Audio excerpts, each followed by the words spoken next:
जरा शांत होकर अपने मन की स्थिति को देखिए।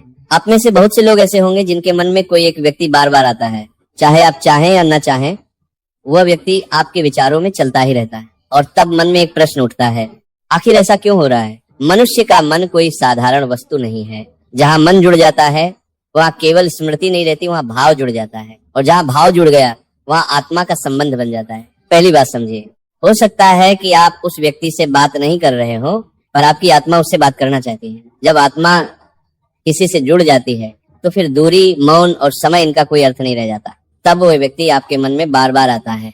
आप सोचते हैं मैं उसे भूल क्यों नहीं पा रहा, पर सच यह है कि आत्मा जिसको स्वीकार कर लेती है उसे मन चाहकर भी छोड़ नहीं पाता। और यहाँ एक बात और समझ लीजिए, यदि कोई व्यक्ति आपके मन में निरंतर बना हुआ है तो ये संभव ही नहीं है कि आप उसके मन में न हो। ये प्रकृति का नियम है। भाव एक तरफा नहीं होता। आप जितना उसे याद कर रहे हैं, संभव है उससे अधिक वह भी भीतर ही भीतर व्याकुल हो। दूसरी बात, बहुत से लोग इसे समझ नहीं पाते और कहते हैं मैं ही क्यों सोच रहा हूँ, वह क्यों नहीं सोचता। पर सज्जनों, जब दो लोग ऊर्जा के स्तर पर जुड़ जाते हैं तो बिना बोले भी एक दूसरे को अनुभव करते हैं।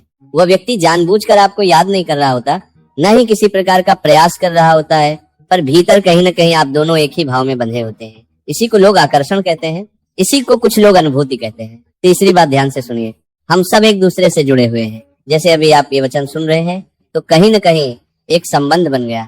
उसी प्रकार जिस व्यक्ति के साथ आपने अपने जीवन का कुछ सुंदर पल बिताए हैं, चाहे आज मतभेद हो गए हों, चाहे दूरी आ गई हो, पर वे पल मिटते नहीं हैं। वे स्मृतियां बार बार उभरती हैं और जब वे स्मृतियां आपके मन में आती हैं तो उसी समय वह व्यक्ति भी उन्हीं पलों में खोया हुआ हो सकता है। आप अकेले नहीं हैं। ये भ्रम अपने मन से निकाल दीजिए कि केवल आप ही दुखी हैं। अब लोग पूछते हैं अगर वो इतना याद करता है तो फोन क्यों नहीं करता? तो सज्जनों, यही अहंकार आ जाता है और अहंकार ही सबसे बड़ा शत्रु है संबंधों का। आप भी याद करते हैं पर आप भी फोन नहीं करते, दोनों ओर मौन है और उसी मौन में पीड़ा बढ़ती जाती है। इसलिए एक बात स्पष्ट समझ लीजिए, यदि संबंध अभी पूरी तरह टूटा नहीं है, केवल थोड़ी कड़वाहट है, तो उसे संवाद से सुलझाया जा सकता है। पर यदि वहां आपका स्वाभिमान टूट रहा है, आपका आत्मसम्मान आहत हो रहा है, तो वहां मौन ही साधना है, झुकना आवश्यक नहीं। अब चौथी और अंतिम बात, अक्सर ऐसा होता है कि झगड़े के बाद मनुष्य एक दूसरे की कीमत नहीं समझ पाता, पर जब दूरी बढ़ती है तब अनुभव होता है कि जिसे खो दिया वही सबसे अपना था। ऐसी स्थिति में वह व्यक्ति भीतर ही भीतर आपको चाहने लगता है, आपको स्मरण करने लगता है और उसी भाव का प्रभाव आपके मन तक पहुंचता है। तभी वह व्यक्ति आपके विचारों में दिन रात बना रहता है। यदि ये सब आपके साथ हो रहा है तो घबराइए मत, ये प्रेम का स्वभाव है, ये संबंध की गहराई है। इस संसार में ऐसा कोई नहीं जो ये चाहे कि जिसे वह निरंतर याद कर रहा है वह उसे याद न करे। शांत रहिए, मन को संभालिए और अपने भावों को समझिए। उत्तर स्वयं आपके भीतर है।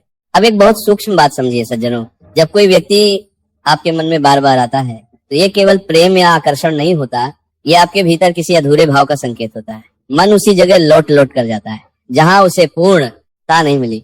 बहुत बार हम ये सोचते हैं कि यदि वह व्यक्ति हमारे जीवन में वापस आ जाए तो सब कुछ ठीक हो जाएगा, पर सच ये है कि जब तक आप भीतर से स्थिर नहीं होंगे तब तक कोई भी रिश्ता आपको शांति नहीं दे सकता।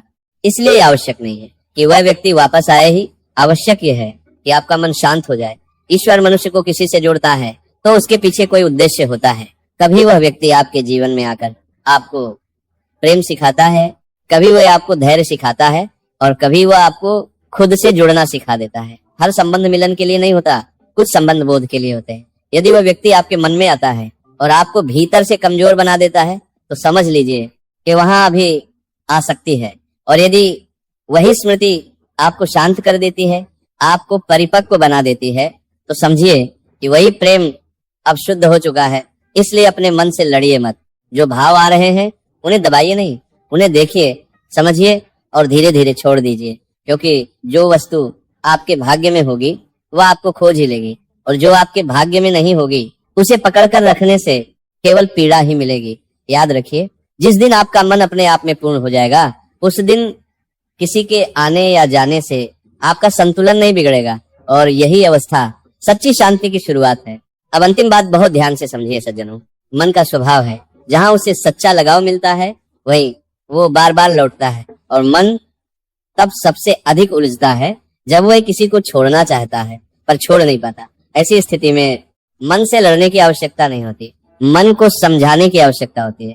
क्योंकि जितना आप किसी विचार को दबाने का प्रयास करते हैं वह उतनी ही शक्ति से वापस आता है। इसलिए उपाय ये नहीं है कि उस व्यक्ति को मन से निकाल दिया जाए, उपाय यह है कि मन को ईश्वर में स्थिर किया जाए। जिस दिन आपका मन किसी उच्च भाव में टिक जाएगा उस दिन वह व्यक्ति अपने आप आपके मन से धीरे धीरे हटने लगेगा। हर सुबह उठकर कुछ क्षण मौन में बैठिए, अपने मन को ये मत कहिए कि तू उसे मत सोच, बल्कि मन से कहिए जो होना था वो हो चुका, अब मुझे शांति चाहिए। धीरे धीरे मन आपकी बात मानने लगेगा